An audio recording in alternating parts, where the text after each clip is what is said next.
जर्मनमा दुईवटा वर्डको डिफ्रेन्स छ। एउटा छ फिल, अर्को छ फिल। फिल भन्ने बित्तिकै VIEL फिल भयो, र अर्को छ फिल VIEL ई थपिन्छ लास्टमा। भने त्यसमा डिफ्रेन्स के छ भन्दा एउटा फिल मात्रै भन्दा त्यसमा लको खुट्टा काटेको हुन्छ, त्यही भएर चाहिँ त्यसलाई प्रोनाउन्स गर्दाखेरि फिल मात्रै भनिन्छ। अर्को हुन्छ फिल भने चाहिँ अलि लामो तरिकाले भन्दाखेरि त्यो भनेको ल पुरा सिङ्लो हुन्छ, खुट्टा काटेको हुँदैन। तिन दुईटामा डिफ्रेन्स के छ भन्दा जो फिल मात्रै भनिन्छ त्यो भनेको चाहिँ मच भनेको धेरै, जुन अनकाउन्टेबल हुन्छ। जस्तै काउन्ट गर्न सकिने के हुन्छ भन्दा कुनै सामानहरू चामल भयो, चामलको गेडाहरू गनिँदैन, चिनी भयो होइन, अनि पानी भयो,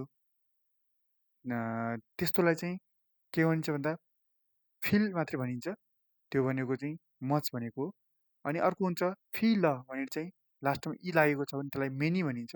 त्यो मेनीमा के हुन्छ भन्दा मेनी भनेको चाहिँ फिल भावनाले गर्दा यो काउन्ट गर्न सकिने काउन्टेबल नाउनमा युज गर्नुहुन्छ।